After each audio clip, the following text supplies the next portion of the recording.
Welcome to the training on ISO 19011 Management System Audit, wherein I am going to share with you some new perspectives about Management Systems Audit.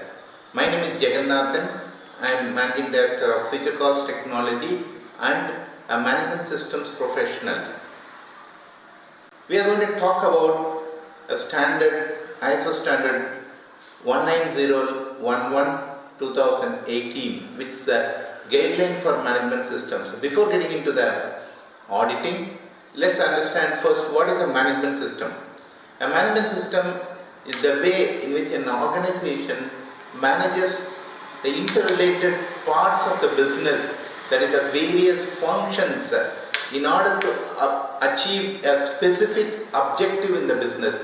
The objective could be on various areas, could be on quality, could be on efficiency, could be on environmental protection, could be on health and safety or information security. Each one of it is a different management system standard from ISO. Now, auditing.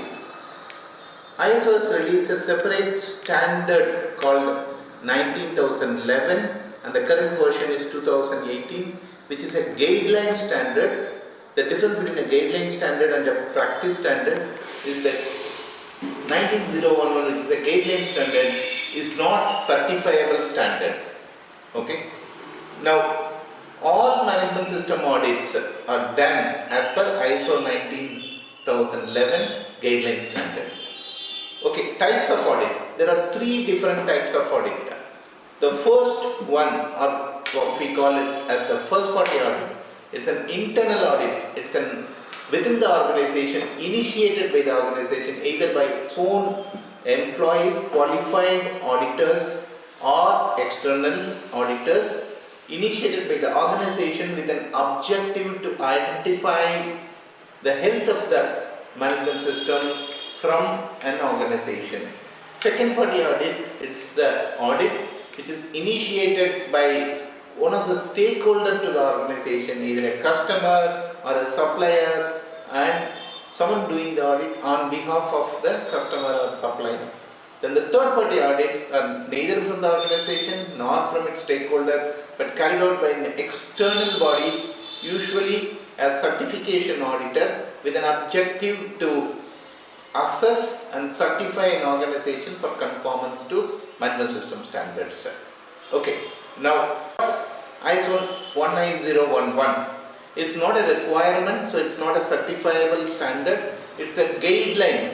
The guidelines says what is auditing and what is the principles of auditing and how to do the audit evaluation criteria. Okay, so three components to ISO 19011. One is how to manage an audit program, and the second is 7 principles of auditing, and the third, how to do evaluation of the competence of the auditors. The focus here is on continuous improvement. Okay, now 7 principles. These are the principles which have to be kept in mind by any auditor before doing a management system audit. Okay, the first principle suggested by ISO is integrity. A management system auditor has to perform work ethically, honestly and responsibly. And the second principle is fair representation. Audit findings, conclusions should reflect truthfully and accurately. There should not be any bias when doing an audit. All types of bias have to be eliminated. Judgment. Auditors should know diligence and judgment in interpreting the observations to arrive at conclusions. Okay. Confidentiality. Whatever the information collected during an audit should be kept confidential. It's a very important principle, because as part of a management system audit, auditor is likely to go through certain very sensitive information of the organization, which should be kept confidential. Independence, impartiality of the audit and the objectivity. So this is where all the bias should not come into the picture. Okay, evidence-based approach. Every observation and every finding and conclusion has to be based on an evidence. If there is no evidence, the finding and conclusion doesn't make any sense. Okay, risk-based approach. So audit approach has to be based on risk and opportunities. How to correlate the observations to your findings, that has to be based on risk-based approach. These are all the 7 principles of doing management system audit. Okay, few audit considerations. First, an auditor, before doing a management system audit, has to be qualified on the management system. Without properly qualified, an auditor cannot do an objective management system audit. Second principle, auditors should understand that auditing is a fact-finding exercise and not a fault-finding exercise. So objective should be to understand and represent the facts so that the organization can improve the management system practice and not to find faults. Okay, audit criteria and objective has to be agreed in advance, and audit every observation and finding has to be limited within the audit criteria, cannot exceed. If auditing is on a particular management system, it has to be within whatever the expectations of the management system. Okay, no conflict of interest. None of the auditee or auditee team should have a conflict of interest with the auditor in terms of business or personal relationship, etc. And always all management system audits are on sampling basis. It's not possible to cover every observation. It has to be only on a sampling basis. Auditee and auditor should understand this. And audit should be done on a comfortable and friendly atmosphere. Should not be on a threatening mode, should not be on a high-handedness. It has to be on a very comfortable and friendly atmosphere. Okay, I have even seen some very good professional auditors. In case the auditee is tensed and not comfortable, they stop the audit, give them a break, ask them to come back again to do the audit. So that's actually the best practice. Auditors should document evidence, and every observation has to be associated with an evidence. Okay, all observations has to be categorized based on a pre-agreed measure. Okay, there are 4 phases in an audit workflow. First is planning. What should be the criteria, how the audit should be conducted, who will do what audit, where will the audit be done, and what basis the observations have to be categorized. So that is called the planning. And then execution. Execution is preparing the checklist, preparing the points, going and conducting the audit, communicating, tabulating, giving out the report. Everything is included in execution. And then the reporting, preparing the reports, giving it to the process owner so that they can understand and then do whatever the corrections and corrective actions required, etc. So that would be reporting. And then the closure. So all the audit findings and the observations have to be closed and then reported back to the management. These are the 4 phases in an audit cycle. Let's now look at the audit workflow. There are 4 stakeholders in an audit. They are lead auditor or the audit program manager, second the auditor or the set of auditors, auditees, and a leadership team in case it's an internal audit, and certification bodies if it is an external audit, or the customer who has engaged the audit in case of a second party audit. Now the lead auditors, the responsibilities of each of these stakeholders in an audit workflow is given in the slimline diagram shown now. The whole audit workflow starts with an audit plan, which is the responsibility of the lead auditor. The audit plan could be for one cycle or it could be for multiple cycles over a period of 3 years generally. So audit plan says how to select the audit, what function should be audited in each cycle, and what is the audit selection methodology.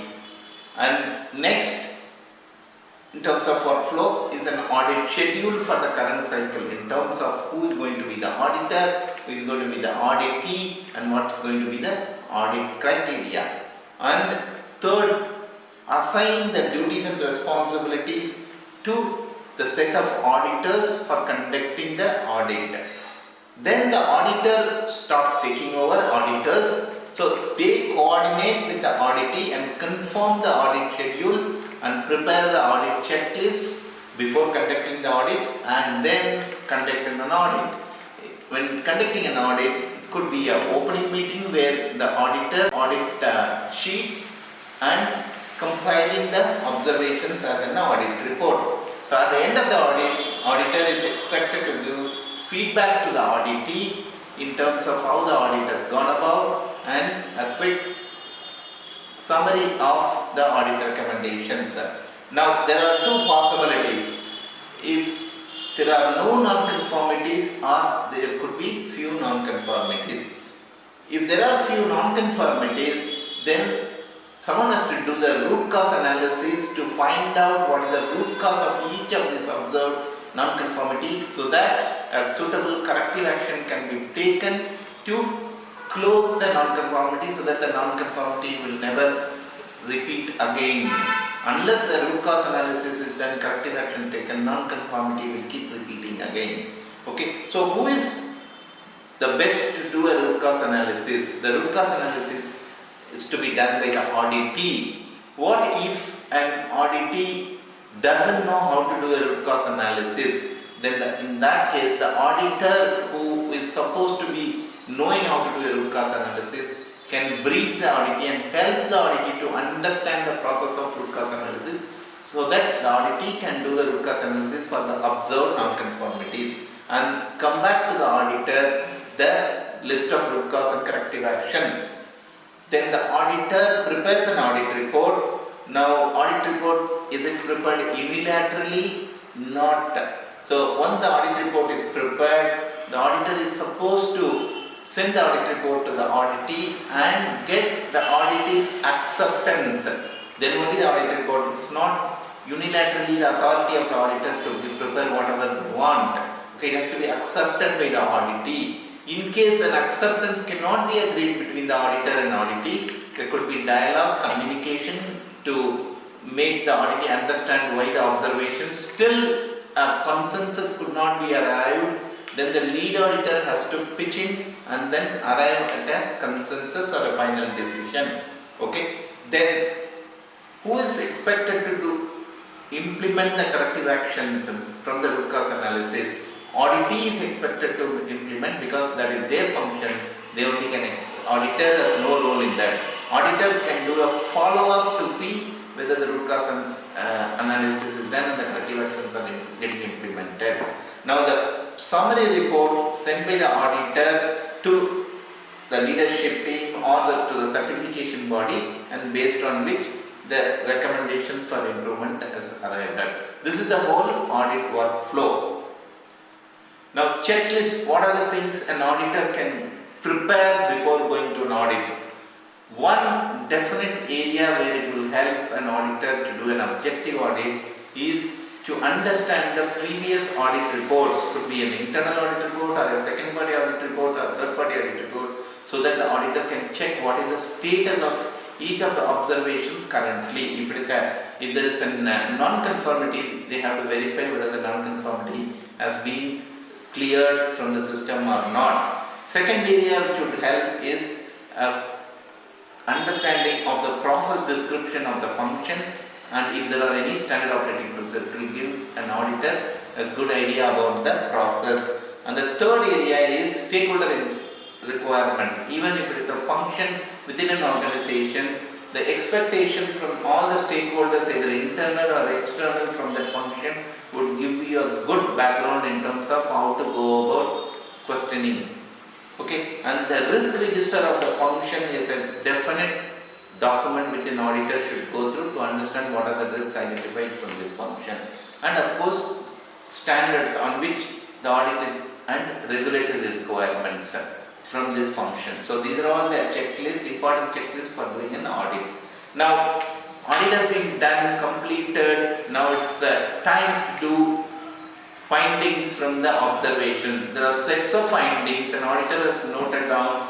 Each of these findings has to be categorized into a specific. Each of these observations should be categorized into a specific finding so that the audit report can be prepared. Okay, how to do the categorization of the observation to finding could vary from organization to organization. They may have different practice, and they should be stated very clearly in the audit policy of the organization. Generally, most of the organizations would follow 5 different categorization, starting with good practice, and a particular observation could be a unique good practice observed in that function which is not commonly seen in other areas. So it's a good practice, good to know observation.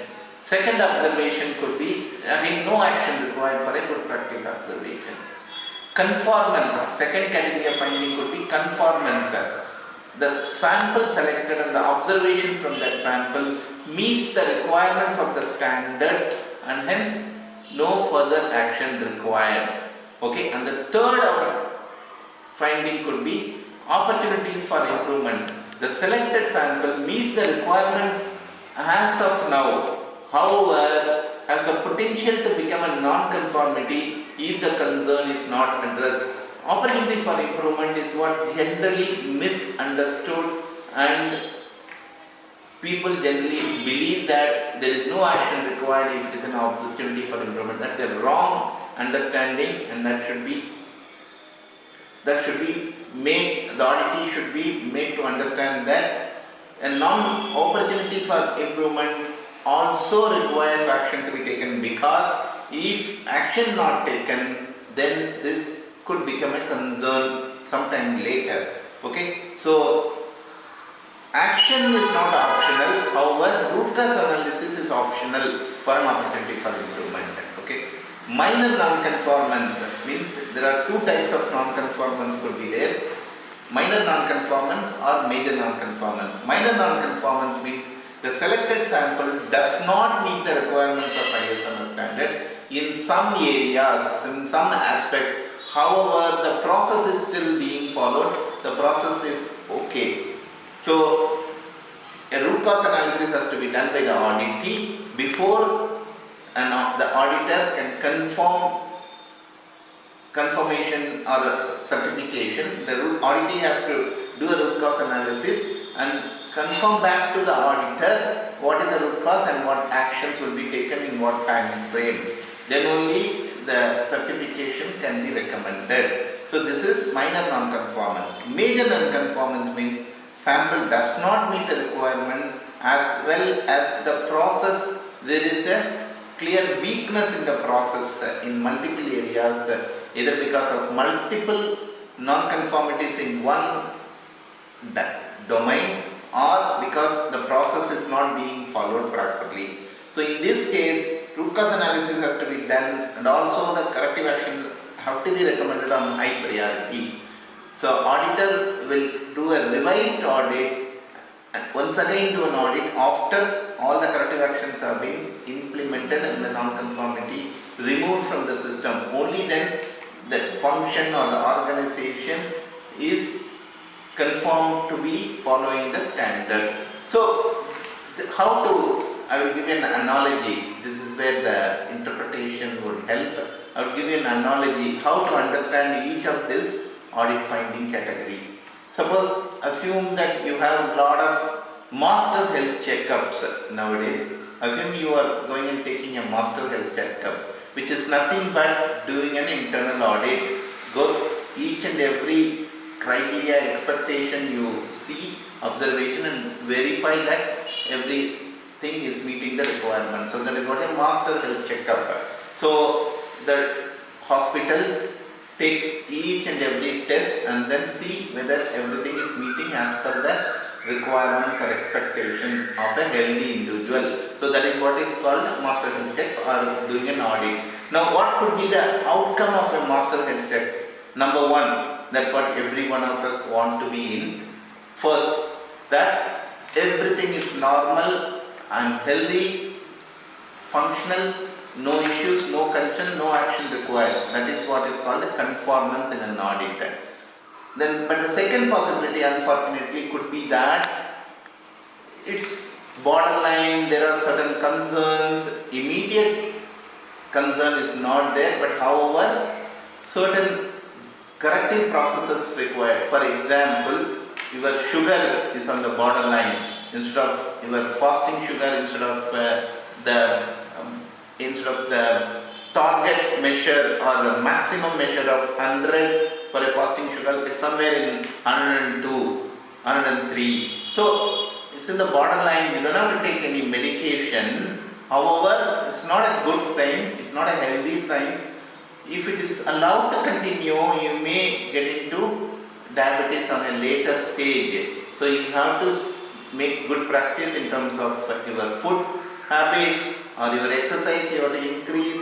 So that's what the doctor would advise. No need to take any medication right now. However, you need to increase your exercise, you need to be careful, you need to have healthy food, you need to avoid carbohydrates, etc. So that is what is we call in an audit opportunities for improvement. So opportunity for improvement doesn't mean that I ignore everything, don't do anything. I have to follow the doctor's advice, otherwise there is no use of doing the master health checkup. I have to follow doctor advice and increase the exercise, increase it to at least minimum 45 minutes in a day, and do healthy foods, avoid sugar. So these are all required in an opportunity for improvement as well. I don't need to take a medication which is the root cause, but still I have to action. Minor non-conformance means, same example, fasting sugar is now 120, you need to definitely take some medication. However, you don't have to come back and report to me on daily basis. You take the tablets, see for 1 month, 2 months, I will come back and verify after 2 months how is the status. That is what is called minor non-conformance. You can continue to do the medication and implement whatever the actions required. The auditor will do only in the next cycle verification. So that is what is minor non-conformance. Major non-conformance means there are certain collapse in the system. You have to get admitted into the hospital. You have to take a treatment in the hospital. I have to monitor it on a continuous basis for some time. Then only we can declare it to be healthy and normal functions can start. So that is what is called major non-conformance. It's a good analogy of an auditing with our day-to-day practice what we do. Okay, thank you for attending this session. I wish all of you to become an experienced and qualified and objective management system auditors. Thank you.